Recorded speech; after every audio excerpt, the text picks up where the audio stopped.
Olá, olá, olá, olá. Espero que estejam todos me escutando. Meu nome é Caio Guilherme Santos Bruno. Eu sou bolsista do Programa de Educação Tutorial PET Physical FAM. Esse é meu trabalho, apresentação final sobre a construção histórica do conceito de tensor. Eu fui orientado pelo professor Marco Aurélio, que é um dos participantes da banca, e todo esse meu trabalho teve uma certa motivação, uma justificativa, que além de estudar a história da ciência, veio conjunto com o fato de eu estar no primeiro período precisando de uma iniciação científica que, de certa forma, não exigisse muito, já que meus conhecimentos, a par do curso, estavam ainda no início. Então, como a gente teve que manter esse contato ainda com o orientador, esse foi um assunto sugerido que mantém ainda uma relação com o curso, mas é um assunto por fora, já que a gente estuda tensores para estudar sobre as métricas, as construções das equações, mas propriamente dito a gente não entende o que significa tensor. E esse também é um dos objetivos do meu trabalho, que obviamente era estudar os conceitos de tensor desse ponto de vista histórico e como ele foi sendo reformulado, até chegando na concepção que temos hoje, até mesmo para chegar nesse estudo de criar uma base para o que seria a relatividade geral. Os objetivos específicos do meu trabalho são, além de pesquisar a história da ciência do século XIX e XX, esse localizar o conceito de tensor dentro dos trabalhos de pessoas que tiveram essa marcante contribuição na geometria como um todo. Óbvio que compreender tudo isso, todo esse conceito, já que ele era novo para um aluno de primeiro período, existe uma certa evolução que devemos passar, de chegar até mesmo a geometria simples para o conceito de tensor.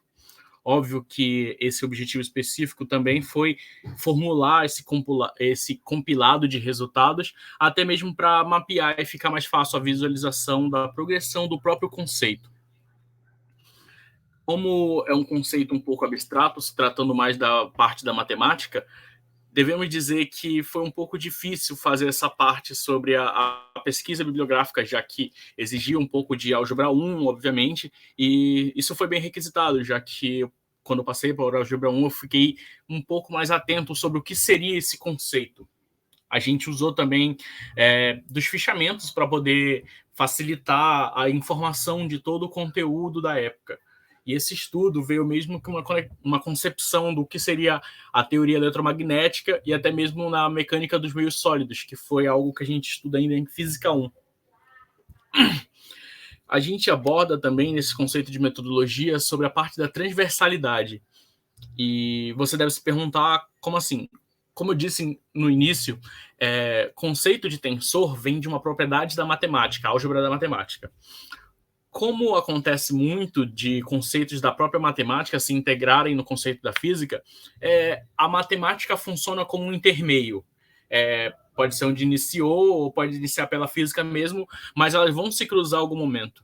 E foi exatamente isso que aconteceu, que a elaboração do artigo e até mesmo dessa apresentação final foi o que foi requisitado para poder a avaliação da banca. E é aqui que a gente começa. A gente começa falando sobre Platão, onde ele iniciou esse conceito sobre o que seria qual era o nome? Os sólidos de Platão, que era basicamente responder o que seria o universo utilizando de geometria. Ele utilizava conceitos próprios de geometria perfeita, como quadrados, poliedros, todos que tivessem uma geometria sem ser, de certa forma, esférica, por assim dizer. E isso ajudou Aristóteles. Aristóteles veio com um dos seus textos, chamados Mecânica, para falar sobre como a velocidade entre dois objetos equidistantes poderia não variar, mas ser bem precisa, como uma linha reta. E foi onde que ele deu esse primeiro pontapé para o que seria esse estudo de decomposição de forças. E a gente vem aqui também com o pai da geometria, Euclides. Euclides é considerado o pai da geometria por causa de 5 postulados. Todos eles fomentam a geometria que a gente usa hoje em dia. E por causa dele, a gente pode dizer que a geometria analítica é também a geometria de Euclides. E a gente pulando assim para o século de 1600, para a época de 1600, a gente consegue pegar esse primeiro cara, Simon Stevin. Simon Stevin, ele trabalhou também como o conceito de decomposição de força, só que ele utilizava plano inclinado, que na época de 1500, 1600, era a época que Galileu também se prescrevia, certo? Galileu, a gente sabe que tem um volume gigante de trabalho na época na área de plano inclinado. E por causa disso, Stevin também usou eles.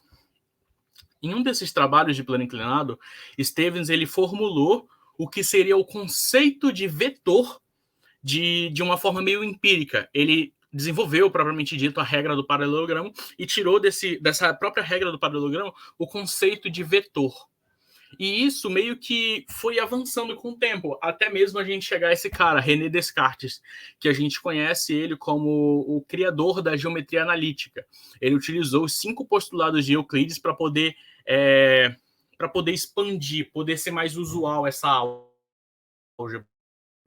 E o que acontece é que nessa época a geometria ficava muito restrita a retas, pontos e essa medida entre elas. Ele usava muito esses conceitos.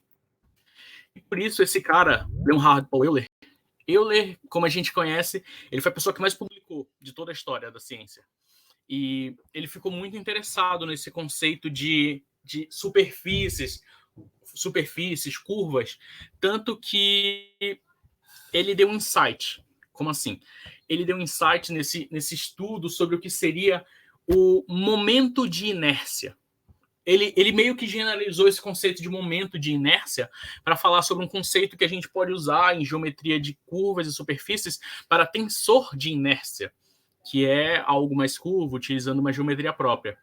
E por causa disso, esse cara aqui de baixo, Johann K. Gauss, ele duvidava um pouco do quinto postulado de Euclides, porque esse quinto postulado de Euclides falava muito sobre paralelismo entre curvas. Óbvio, se você colocar esse paralelismo entre curvas em um plano propriamente dito, vai estar certo. Mas se você expandir, usar esse próprio conceito de Euler para superfícies e curvas, você percebe que esse conceito não é bem assim, sabe? Então, Gauss, junto com Nikolai Lobachevsky e Janusz Bolyai, eles desenvolveram a geometria não euclidiana. E essa geometria não euclidiana, a única diferencial dela, ela duvidava desse quinto postulado de Euclides sobre o paralelismo. O que acontece é que isso foi meio que criando uma base para todos esses que vieram em seguida. Porque agora, em 1800, a gente começa com esse cara, William Hamilton. O que acontece é que o William Hamilton, ele usava esse conceito da geometria analítica para falar sobre as 3 dimensões. E o que acontece? Ele usou esse conceito das 3 dimensões e ele ele quis utilizar uma operação própria da matemática, que é chamada de números complexos, que é basicamente inserir esses números que seriam negativos, que eles geram uma raiz própria para poder ficarem positivos, e por causa disso, ele meio que foi formulando isso para um conceito próprio, uma geometria própria.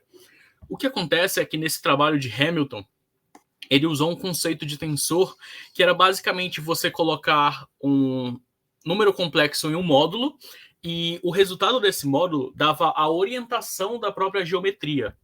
E esse foi o trabalho da vida de Hamilton. E Hamilton trabalhou muito nesse trabalho, porque ele passou anos tentando saber como encaixava os números complexos nessa parte da geometria. E esse cara aqui embaixo, Hermann Grassmann, o que ele fez? Ele pegou a teoria invariante, que acho que eu não falei, mas a teoria invariante era basicamente você colocar polinômios e estudar a sua propriedade, de como eles não mudavam os seus conceitos próprios, as suas informações, por assim dizer, mesmo mudando de um ponto de vista para outro. O que acontece? Ele usou esses conceitos de invariante e ele colocou para N dimensões. Simples assim, N dimensões. Tomem. E o que acontece? Nisso que ele usou para N dimensões, ele foi criando uma base para o que seria o cálculo vetorial, se tratando sobre o conceito de vetor desde Stevin. E esse cara aqui, Josiah Gibbs, o que ele fez? Ele usou os trabalhos de Hamilton e de Grassmann para poder criar a geometria vetorial. Só que na época, como ele era americano, ele não teve muito acesso. Então, ele mandou por telégrafo para todos os cientistas da época. E um deles foi esse cara, Olivier Riverside. O Riverside era inglês. E o que acontece? Como eles continuavam a conversar por telégrafo, Riverside meio que colaborou com a pesquisa de Gibbs. Isso ele foi fomentando para, em seguida, lançar novamente a sua pesquisa, só que com um pouco mais de base, um pouco mais de conteúdo, deixando os cálculos mais elegantes. Acontece que mesmo que Gibbs e Riverside tenham lançado essa teoria vetorial, ela não foi bonita, ela não foi emplacada assim na época. Acontece que um dos alunos de Gibbs, ele escreveu um livro sobre essa própria geometria, e ele que deixou ela popular, que fez com que os cientistas da época começassem a usar ela. E falando sobre um dos conceitos desse trabalho do cálculo vetorial, a gente tem esse conceito que está dentro da teoria de Gibbs, que era basicamente a díade. Ele criou um ranking de tensores. Como assim? Ele chamava tensores de rank 0 de escalares, tensores de rank 1 de vetores, as díades, que eram tensores de rank 2, e a de rank 3, a tríade. Cada uma delas guardava operações que geravam uma matriz. Essa matriz poderia ser de 9 termos. Essas de 9 termos era qual a gente vai trabalhar aqui, chamadas de díade. Acontece que geravam uma espécie de produto externo, como se você estivesse calculando sobre toda aquela propriedade do vetor. Você utilizava 2 vetores e, por causa desses 2 vetores, eles geravam a posição dele no espaço. Essa posição é que gerava esse produto externo, por assim dizer. Só que ela veio se tornar obsoleta por causa que ele não guardava tanta informação assim. Como assim? O cálculo do próprio Gibbs, ele não deixava voltar para trás, de certa forma. Ele não podia voltar do início, só continuando ir para frente. E meio que se tornou obsoleta para a manipulação da época. Tanto que mais tarde foi o que fomos usar como tensores. Agora, esse cara aqui, em 1900. Na época de 1900, a gente conhece esse cara muito bem, George B. Riemann. Riemann é conhecido na época da matemática por detalhar muito bem seus trabalhos. O que acontece é que, com toda a base que a gente criou até agora, o Riemann ele foi concorrer a um trabalho para um cargo na Universidade de Göttingen, e uma das pessoas da banca era o Gauss, simplesmente Gauss. E acontece que, como o Gauss também era um dos professores de Riemann, Riemann ficou muito a par do que seria a geometria não euclidiana. E com isso, ele pegou essa geometria não euclidiana e tentou trabalhar mais com ela. Acontece que esse foi um dos trabalhos da vida de Riemann, que ele acabou criando a geometria não euclidiana diferencial. Isso foi um choque para a época, por causa que ele desenvolveu uma categoria de dimensões em que a gente podia trabalhar e ainda sem sair do meio da época. Acontece que esse é um trabalho para a vida toda. Só que o trabalho do Riemann só foi publicado 14 anos depois dele defender esse trabalho para poder concorrer ao cargo de professor. E isso foi meio que foi um atraso, de certa forma, porque Riemann não ficou sabendo disso, já que, como foi publicado 14 anos depois, Riemann tinha morrido 2 anos antes. E ele não ficou sabendo sobre isso, o que é triste. E a gente tem esse outro cara aqui embaixo, Erwin Christoffel. Acontece que Christoffel também usava da teoria da invariante, e de tanto estudar sobre esse trabalho, ele acabou desenvolvendo 6 artigos. 2 desses artigos foram muito conhecidos. Acontece que eles foram fomentados também na teoria invariante, porque ele acabou criando os símbolos de Christoffel, que eram equações diferenciais que passaram a ser utilizadas para poder se tratar de mesma base. Acontece que agora que temos o trabalho de Riemann numa mão e os símbolos de Christoffel na outra, a gente meio que tem a faca e o queijo na mão. E esse cara aqui, Gregório Ritz-Kurbastro, ele soube utilizar muito bem essa faca e o queijo. O que acontece é que ele expandiu ainda mais esse trabalho. O Gregório acabou juntando esses 2 trabalhos, trabalhando ainda mais, e acabou por criar o cálculo diferencial absoluto, que foi assim que ele chamou na época. E por causa desses cálculos, eles eram muito robustos, eram cheios. E ele acabou criando um grupo de estudos que foi se desenvolver, sei lá, por uns 10 anos. E uma das pessoas que trabalharam nesse estudo é esse aluno dele, Túlio Levi-Civita. Acontece que eles foram reformulando ainda mais, deixando mais elegantes os cálculos para poderem ser usuais para todo mundo. E eles acabaram por fazer isso. até mesmo porque eles lançaram livros ensinando a utilizar sobre esse cálculo. E anos mais tarde, o Levi Civita acabou descobrindo um paralelismo durante os trabalhos do Riemann. Ele percebeu um paralelismo entre curvas e acabou criando um outro livro. Acontece que esse paralelismo foi muito conhecido, tanto que ele é utilizado ainda até hoje, até mesmo nos trabalhos de Albert Einstein. E por causa dessa grande descoberta, ele criou um novo livro falando sobre isso.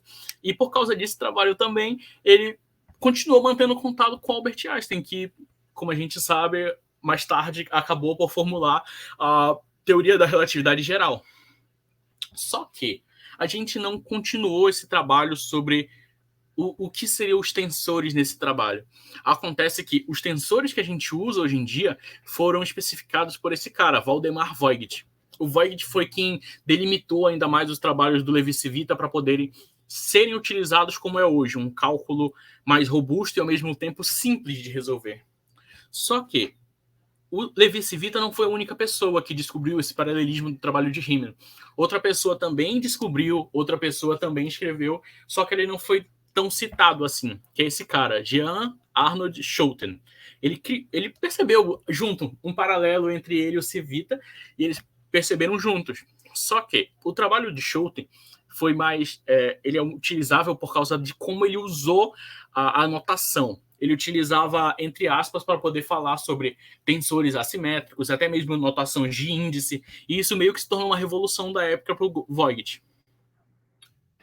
Durante esse trabalho, a gente acabou encontrando alguns trabalhos que foram, de certa forma, semelhantes, que a gente fala sobre a Sibeli Celestino, onde ela utilizou no seu trabalho para concorrer ao doutorado, falando da força ao tensor. Até mesmo na introdução do Emil, onde ele fala sobre essa construção do que seria o conceito de tensor.